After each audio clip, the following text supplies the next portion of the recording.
Welcome to my online biology class. Today we are going to discuss about menstrual cycle. So actually menstrual cycle meaning according to Latin mens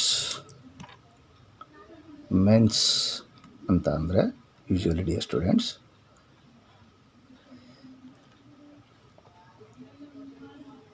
month ಅಂತ ಅಂದರೆ menstrual cycles or cyclic changes will be ends with in 28 days 28 ಡೇಸ್ಗೆ ಒಂದ್ಸಲ cyclic changes ಆಗುತ್ತೆ, ಹಾಗಾಗಿ menses ಅಂತ ಕರೀತಾರೆ. Also called as endometrium cycle ಅಂತಲೂ ಕೂಡ ಕರೀತಾರೆ. Let be definition of the menstrual cycle. It is the cyclic events starting from one menstruation to till the next that take place during reproductive period ಅಂತೀವಿ. ಅಂದರೆ cyclic start ಆಗಿ end ಆಗಿ next cyclic changes comments ಆಗುತ್ತಲ್ಲ, ಅದಕ್ಕೆ ನಾವು ಆ reproductive ಪೀರಿಯಡನ್ನು menstrual cycle ಅಂತ ಕರಿತೀರಿ. So ಕೆಲವು ಬುಕ್ಸಲ್ಲಿ ಡಿಫ್ರೆಂಟಾಗಿ ಹೇಳ್ತಾರೆ. ಏನು reproductive cycle in the female primates is called as menstrual cycle ಅಂತ. ಪ್ರೈಮೇಟ್ಸ್ ಅಂದರೆ ಮಂಕೀಸ್, ಏಪ್ಸ್ ಮತ್ತು ಹ್ಯೂಮನ್ ಬೀಂಗ್ಸನ್ನು ಪ್ರೈಮೇಟ್ಸ್ ಅಂತಲೂ ಕೂಡ ಕರೀತಾರೆ. ಸೊ ಅದು ಸಿಂಪಲ್ ಡೆಫಿನೇಷನ್ಸ್. ನೆಕ್ಸ್ಟ್ ಇಲ್ಲಿ they are given puberty and menopause. Puberty to menopause ಅಂತಾರೆ. ಪಬರ್ಟಿ ಅಂದರೆ ಏನು definition? The period of maturation of gonads. Gonads ಅಂದರೆ ಸೆಕ್ಸ್ ಆರ್ಗನ್ಸ್. ಇನ್ ದಿ ಫೀಮೇಲ್ಸಲ್ಲಿ ಹೇಳೋದಾದರೆ ಓವರಿ ಮೆಚುರೇಷನ್ ಆಗಿ they releases their hormones. Lot of changes occurs in the female body. ಅದನ್ನು ಏನಂತ ಕರಿತೀವಿ? ಪಬರ್ಟಿ ಅಂತ ಕರೀತಾರೆ. ಅಂದರೆ ಪಬರ್ಟಿ ಟು ಮೆನೋಫಾಸ್ ಅಂದರೆ. ಮೆನೋಫಾಸ್ ಅಂದ್ರೇನು? End of menstrual cycle. ಅಂದರೆ menstrual cycle will be stop naturally. That is called ಮೆನೋಫಾಸ್. ಹಾಗಾದರೆ ಬಿಗಿನಿಂಗ್ ಏನಂತಾರೆ? Menarche. MENARCHE menarche. Beginning of the menstrual cycle is called as menarche. ಹಾಗಾದ್ರೆ ಹೀಗೆ ಹೇಳ್ಬೋದು, ಮೆನಾರ್ಕಿ ಟು ಮೆನೋಫಾಸ್ ಅಂತ. Beginning of the menstrual cycle menarche, end of the menstrual cycle ಮೆನೋಫಾಸ್ ಅಂತ ಕರೀತಾರೆ. So duration ಎಷ್ಟು menstrual cycles? 28 R 29 days, usually 28 days. Menstrual cycle is also seen in other primates. Already we discuss. Other primates ಅಂದರೆ monkeys and apes. ಆದರೆ competitive ಎಕ್ಸಾಮಿನೇಷನ್ಗೆ ಈ primates ಬಿಟ್ಟು ನಾನ್ ಪ್ರೈಮೇಟ್ಸಲ್ಲಿ ಈ cyclic changes ನಡೆಯಲ್ವಾ? ನಡೆದ್ರೆ ಏನಂತಾರೆ? ಅದಕ್ಕೆ ಆಯಿಸ್ಟ್ರಸ್ ಸೈಕಲ್ ಅಂತ ಕರೀತಾರೆ, ಆರ್ ಇಸ್ಟ್ರಸ್ ಸೈಕಲ್ ಅಂತ ಕರೀತಾರೆ. ಇಸ್ಟ್ರಸ್ ಸೈಕಲ್ಸ್ ಏನಂದರೆ menstrual cycle throughout the year ನಡೀತಾ ಇರುತ್ತೆ. ಆದರೆ estrus cycles it occurs only during the breeding season. ಅವರಲ್ಲಿ ಬ್ರೀಡಿಂಗ್ ಸೀಸನ್ ಅಂತ ಇರುತ್ತೆ, ಆ ಸೀಸನಲ್ಲಿ ಮಾತ್ರ ಇಸ್ಟ್ರಸ್ ಸೈಕಲ್ಸ್ ನಡೆಯುತ್ತೆ. ಆದರೆ ಈ ಪ್ರೈಮೇಟ್ಸಲ್ಲಿ ಹಂಗೆ ಸಚ್ ಬ್ರೀಡಿಂಗ್ ಸೀಸನ್ ಇಲ್ಲ. Throughout the year breeding season ಇರುತ್ತೆ. ಹಾಗಾಗಿ ಇದು ಆಯಿಸ್ಟ್ರಸ್ ಸೈಕಲ್ಸ್ ಮತ್ತು ಮೆನ್ಸ್ಟ್ರುಯಲ್ ಸೈಕಲ್ಸಿಗೆ ಡಿಫ್ರೆನ್ಸ್ ಇರ್ತಕ್ಕಂಥದ್ದು. So estrus cycles occurs in non primates, menstrual cycle occurs in primates. This is very important. ಈ ಮೆನ್ಸ್ಟ್ರುಯಲ್ ಸೈಕಲ್ಸ್ ಅಲ್ಲಿ ನಾವು ಬ್ರೀಫ್ ಡಿಸ್ಕಸ್ ಮಾಡೋದಾದರೆ, it have ovarian cycle and uterine cycle. Ovarian cycle ಅಂದ್ರೇನು? ಓವರಲ್ಲಿ changes ಆಗೋದು. ಅಂದರೆ primary follicle changes into Graafian follicle, Graafian follicle ರಪ್ಚರ್ಸ್, the releases Aryan, the releases egg or ovum, then the Graafian follicle converted into corpus luteum or yellow body, they releases progesterone hormone. These are all changes occurs in the ovarian cycle. Uterine cycle ಅಲ್ಲಿ ಏನೆಲ್ಲ changes ಆಗುತ್ತೆ? Let me discuss one by one. So in the uterine cycle or reproductive cycle will be classified into major 4 phases: menstrual phases, proliferative phases, ovulatory phases, secretory phases. So ನಾವು already discuss ಮಾಡಿದ್ದೀವಿ. Menstrual cycles duration is 28 days. The days will be divided into 4 phases. 1st to 5th day menstrual phase, 5th to 13th day follicular phase, 14th day only one day, 14th day ovulatory phase. It is the least day in the phases of menstrual cycle. Secretory phase or luteal phase 15 to 28 days. Totally 28 days ಅನ್ನು divide ಮಾಡಿದ್ದಾರೆ. See this one menstrual phases days ಈ cyclic ಚೇಂಜಸ್ಸಲ್ಲಿ ನೀವು ಈಸಿಯಾಗಿ observe ಮಾಡ್ಬೋದು ಅಂದ್ಕೊಂಡಿದ್ದೀನಿ. So you can clearly visible here. So 5th day it ends, 5th to 13th, then 14th, then this part that will be secretory phase or luteal phases. Let me study one by one. First one is menstrual phase. Its duration 1 to 5th day. It is also called bleeding phase. Bleeding phase ಅಂತಲೂ ಕರೀತಾರೆ. ಯಾಕೆ bleeding phase ಅಂತ ಕರೀತಾರೆ ಅಂತ ಅಂದರೆ, in the uterine wall we have 3 layers: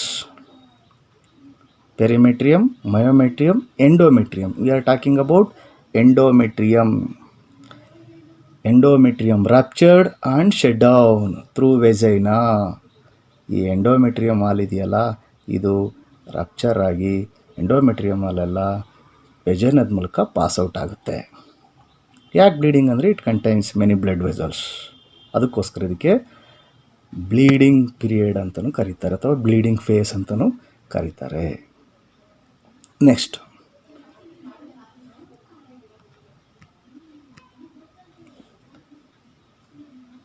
ಈ menstrual face absent ಆಗುತ್ತೆ ಯಾವಾಗ ಅಂದರೆ, ಇಫ್ ಎಗ್ ಈಸ್ ಫರ್ಟಿಲೈಸ್ಡ್, ಆವಾಗ ಈ ಮೆನ್ಸ್ಟ್ರುಯಲ್ ಫೇಸ್ ನಡೆಯೋದಿಲ್ಲ ಅಥವಾ ಮೆನ್ಸ್ಟ್ರುಯಲ್ ಸೈಕಲು ನಡೆಯಲ್ಲ.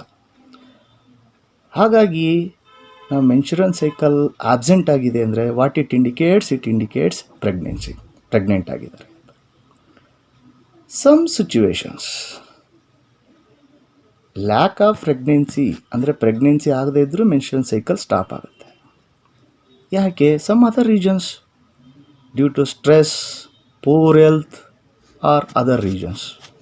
ಹಾಗಾಗಿ ಬೇರೆ ರೀಜನ್ನಿಂದನೂ ಈ ಮೆನ್ಸ್ಚುರೇಷನ್ ಸೈಕಲ್ ಕೆಲವೊಮ್ಮೆ ಸ್ಟಾಪ್ ಆಗಿರುತ್ತೆ. ಅದರ್ ರೀಜನ್ಸ್ ಕೂಡ ಇದೆ, ಆದರೆ ಮೇಜರ್ ರೀಜನ್ ಪ್ರೆಗ್ನೆನ್ಸಿ ಆದರೆ ಮೆನ್ಸ್ಚುರೇಷನ್ ಸೈಕಲ್ ಸ್ಟಾಪ್ ಆಗುತ್ತೆ. That is the indications.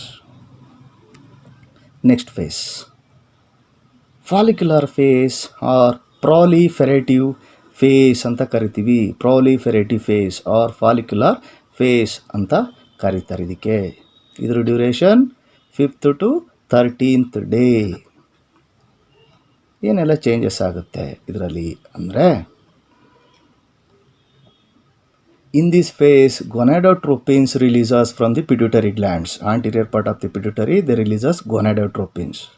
Gonadotropins ಅಂದರೆ ದ ಹಾರ್ಮೋನ್ಸ್ ವಿಚ್ ಸ್ಟಿಮ್ಯುಲೇಟ್ಸ್ ಗೊನ್ಯಾಡ್ಸ್. ಇಲ್ಲಿ ಗೊನ್ಯಾಡ್ಸ್ ಯಾವುದು? ಓವರಿ. ಈ ಓವರಿಯನ್ನು ಅದು ಸ್ಟಿಮ್ಯುಲಸ್ ಮಾಡುತ್ತೆ, ಅದಕ್ಕೋಸ್ಕರ ಅದನ್ನು gonadotropins. FSH and LH follicle stimulating hormone, luteinising hormone. Pituitary glands they releases 2 hormones. They stimulates ovary and their follicles. Next, what are the functions? FSH, development of primary follicles into Graafian follicles. Where? In this region.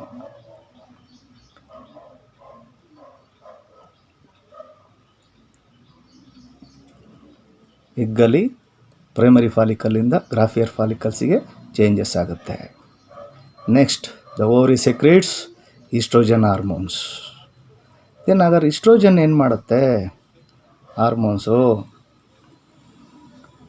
So it forms endometrium walls, mucus lining, oviduct and ವೆಜೈನಾದಲ್ಲಿ ಮಾಡುತ್ತೆ. Then important one is secondary sexual characters in the female body. Suppression of FSH, follicle stimulating hormone suppress ಮಾಡುತ್ತೆ. Secretion of luteinizing hormone ಅನ್ನು initiate ಮಾಡುತ್ತೆ. These are the major functions. So ಹಾಗಾಗಿ ಆ ಫೇಸಲ್ಲಿ ಅಷ್ಟೆಲ್ಲ ಆಗುತ್ತೆ. ಗೊನಾಡೋಟ್ರೋಪಿನ್ಸ್ ಆಗುತ್ತೆ, ಫಾಲಿಕಲ್ ಫಾರ್ಮ್ ಆಗುತ್ತೆ, Graafian follicle form ಆಗಿ ಬಂದಿರುತ್ತೆ. ಸೊ ಓವ್ಯುಲೇಟರಿ ಫೇಸ್ 14th ಡೇ ಏನಾಗುತ್ತೆ, ಗ್ರಾಫಿಯನ್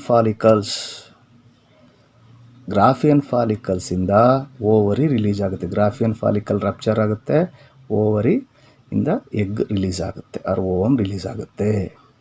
ಈ ಫೇಸಲ್ಲಿ ಇಂಪಾರ್ಟೆಂಟ್ ಏನಂದರೆ LH ಮತ್ತು FSH attain peak level. So 14th day is exact middle of the cycle. If it is ಮೆನ್ಸುರೆನ್ಸ್ cycle is 28 days. So peak level ಅಂದರೆ maximum level release ಮಾಡುತ್ತೆ, ಅಂದರೆ higher ಕಾನ್ಸಂಟ್ರೇಷನಲ್ಲಿರುತ್ತೆ, ತುಂಬ ಅಮೌಂಟ್ ರಿಲೀಸ್ ಆಗುತ್ತೆ. ಸೊ ಅದನ್ನೇನಂತಾರೆ, LH ಸರ್ಜ್ ಅಂತ ಕರೀತಾರೆ. LH ಸರ್ಜ್ ಅಂತ ಕರೀತಾರೆ. ಸೊ ಹಾಗಾಗಿ ಗ್ರಾಫಿಯನ್ ಫಾಲಿಕಲ್ ರಪ್ಚರ್ ಆಗುತ್ತೆ, ಎಗ್ ರಿಲೀಸ್ ಆಗುತ್ತೆ.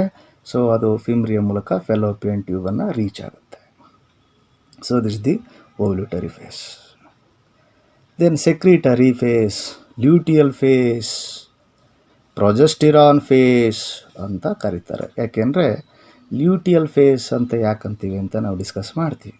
ಸೆಕ್ರಿಟರಿ ಯಾಕೆ ಅಂತ ಅಂದರೆ, ಈ endometrium wall maximum thickness attain ಆಗಿರುತ್ತೆ ಯಾವಾಗ, ಸೆಕ್ರಿಟರಿ. ಏನಕ್ಕೆ? So if the egg is fertilised here in the isthmus fallopian part, so they have to come and here implant. Endometrium ವಾಲಲ್ಲಿ ಇಂಪ್ಲಾಂಟ್ ಆಗಬೇಕಾಗುತ್ತೆ.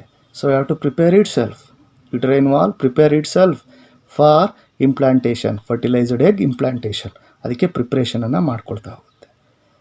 ಸಿ ಇಲ್ಲಿ ಎಗ್ ರಿಲೀಸ್ ಆದಮೇಲೆ ಈ corpus ಲೂಟಿಯಮ್ ಆಗಿ convert ಆಗುತ್ತೆ. ಯಾವುದು? Graafian follicle convert into corpus luteum or yellow body ಅಂತ ಕರೆದಿದ್ದೀವಿ. They releases hormone that is called progesterone. That progesterone hormone maintain the thickness of the endometrium if egg is fertilized. If egg is not fertilized, ಆಗ fertilised ಆಗಲಿಲ್ಲ ಅಂದರೆ ಏನಾಗುತ್ತೆ ಅಂತ ಅಂದರೆ, ಇಲ್ಲಿ ತಿಕ್ಕ ಇರುತ್ತೆ ಎಂಡೋಮೆಟ್ರಿಯಮ್ ಹಾಲು. 28 days ನಂತರ ದೆ ಸ್ಟಾರ್ಟ್ ಶೆಡ್ಡಿಂಗ್. 28 ಕಂಪ್ಲೀಟ್ ಆಗುತ್ತೆ. ಫಸ್ಟು 5th ಡೇ ಇದೆಯಲ್ಲ, ಅದು ಫಸ್ಟ್ ಫೇಸಸ್ಸಿಗೆ ಸೇರಿಕೊಳ್ಳುತ್ತೆ. ಸೊ ಹಾಗಾಗಿ ಪ್ರೊಜೆಸ್ಟರಾನ್ ಇಂಪಾರ್ಟೆಂಟ್ ಏನಪ್ಪ ಅಂದರೆ, maximum vascularity, thickness and softness of the endometrium wall. ಅಂದರೆ ನಿಮ್ಮ after 20th endometrium wall thickness attains the maximum. After 20 years egg is not fertilised, the endometrium wall shed down. ಯಾಕೆ shed down ಆಗುತ್ತೆ ಅಂದರೆ, ಸಿಯರ್ ಈ corpus luteum degenerates and converted into corpus ಆಲ್ಬಿಕನ್ಸ್. ಅದನ್ನು white body ಅಂತಾರೆ competitive ಎಕ್ಸಾಮಿನೇಷನ್ಗೆ. Corpus luteum is the yellow body, corpus albicans is the white body. Degenerative part of the Graafian follicle or corpus luteum is called as corpus albicans. ಹಾಗಾಗಿ progesterone hormone ನಿಂತೋಗುತ್ತೆ. ಯಾವಾಗ progesterone hormone stop ಆಗುತ್ತೋ endometrium wall will be shed down. This is the important phase.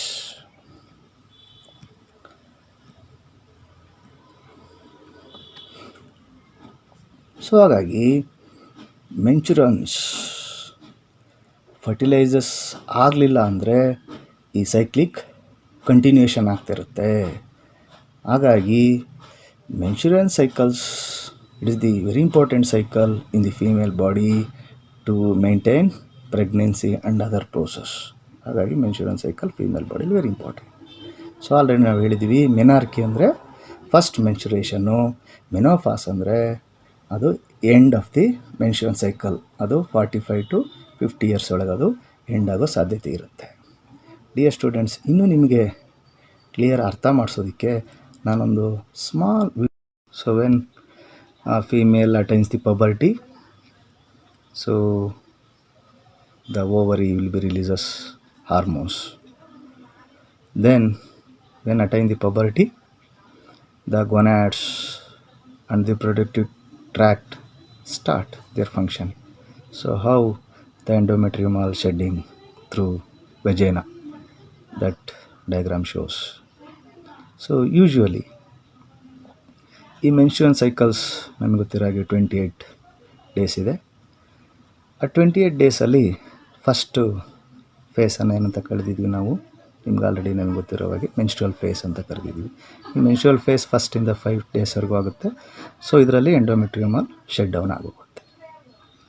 So usually egg ಎಲ್ಲಿ release ಆಗುತ್ತೆ? ಓವರಿಯಿಂದ release ಆಗುತ್ತೆ. ಈ ovary primary follicle, secondary follicle, ಹಾಗೆ tertiary follicles ಅವೆಲ್ಲ ಫಾರ್ಮ್ ಆಗುತ್ತೆ. ನಮಗೆ ಗೊತ್ತಿರೋ 2 ಓವರೀಸ್ ಇದೆ. ಅದೇ ಥರ ಎಗ್ಗನ್ನು ಕ್ಯಾರಿ ಮಾಡಲಿಕ್ಕೆ 2 ಫೆಲೋಪಿಯನ್ ಟ್ಯೂಬ್ ಇದೆ. So 14th day exact ovulation day egg release ಆಗುತ್ತೆ. ಅದು ಥ್ರೂ ಫೆಲೋಪಿಯನ್ ಟ್ಯೂಬ್ ಮೂವ್ ಆಗಿ ಯುಟರೈನ್ ವಾಲನ್ನು ಸೇರ್ಕೋಬೇಕು. ಸೊ ನಿಮಗೆ ಗೊತ್ತು, ಈ ಪಾರ್ಟಲ್ಲಿ ಏನಾದರೂ ಅದು ಫರ್ಟಿಲೈಸ್ ಆಗಬೇಕು. ಫರ್ಟಿಲೈಸ್ ಆದರೆ ಈ ಎಂಡೋಮೆಟ್ರಿಯಮಲ್ ವಾಲಲ್ಲಿ ಬಂದದು ಇಂಪ್ಲಾಂಟೇಷನ್ ಆಗುತ್ತೆ. ಅಂದರೆ it is the beginning of the pregnancy. Suppose the egg is fail to fertilise, ಹಾಗಾಗಿ ಅದು ಡಿಜನರೇಟ್ ಆಗುತ್ತೆ. ಹಾಗಾಗಿ ಮತ್ತೆ ಎಂಡೋಮೆಟ್ರಿಯಮಲ್ಲು ಶೆಡ್ ಡೌನ್ ಆಗುತ್ತೆ. ಯಾಕೆ ಎಂಡೋಮೆಟ್ರಿಯಮಲ್ ಆಗುತ್ತೆ ಅಂದರೆ lack of progesterone. Dear students, menstrual cycles overall changes discuss ಮಾಡೋದಾದರೆ, it mainly under the control of the hormones, different ಲೆವೆಲಲ್ಲಿ hormones. So the 2 hormones which are released by the pituitary, it is called here pituitary hormones, that is FSH and LH. Then ovarian hormone, progesterone and estrogen. Then the uterine wall how changes ಅಂತ ನಾವು ನೋಡಬೇಕಾಗುತ್ತೆ. Majorly ನಾವು first discuss ಮಾಡೋದಾದರೆ the pituitary hormones. Here we can see the days, 28 days. So this is the first one, menstruation, follicular phase, 14th day ovulation phase, and up to it is secretory phase. This is menstrual, follicular, then secretory phase, and it is the beginning of the next phase. See here, the hormone FSH and LSH, they peak level in the 14th day, that is LH surge. ಅದೇನು ಮಾಡುತ್ತೆ ಅಂದರೆ this Graafian follicle rupture and releases ovule, that is called ovulation. ಅದಕ್ಕೆ ovulation ಅಂತ ಅಂದರು. ಹಾಗಾಗಿ LH surge is very important, rupture the Graafian follicle, or we can say ovulation. Next, rupture Graafian follicles converted into corpus luteum, they releases progesterone hormone. See here, their level is very high, progesterone hormone. So due to this, endometrium wall thickness attain maximum. If corpus luteum degenerates and converted into corpus albicans, there is a loss of progesterone hormone, so endometrium wall shut down. So due to thickness maintenance of the endometrium wall, progesterone is very important. And see here, the LH, then estrogen and FSH, they are peak level at the 14th day. So this is the how hormone controls or overall changes in the menstrual cycle, dear students. Next, you are checking to grasping power. Select the wrong statement. Which one is wrong? This one. Corpus albicans releases progesterone? No, they are not releases. After ovulation, Graafian follicle is transferred into corpus callosum, corpus albicans, that is corpus luteum. Then ovulation occurs on which day? Yes, very good, 14th day. The first menstrual cycle during the pregnancy is known as menarche. So next will be continue fertilization and their concept. So thank you my dear students. So you have a nice day.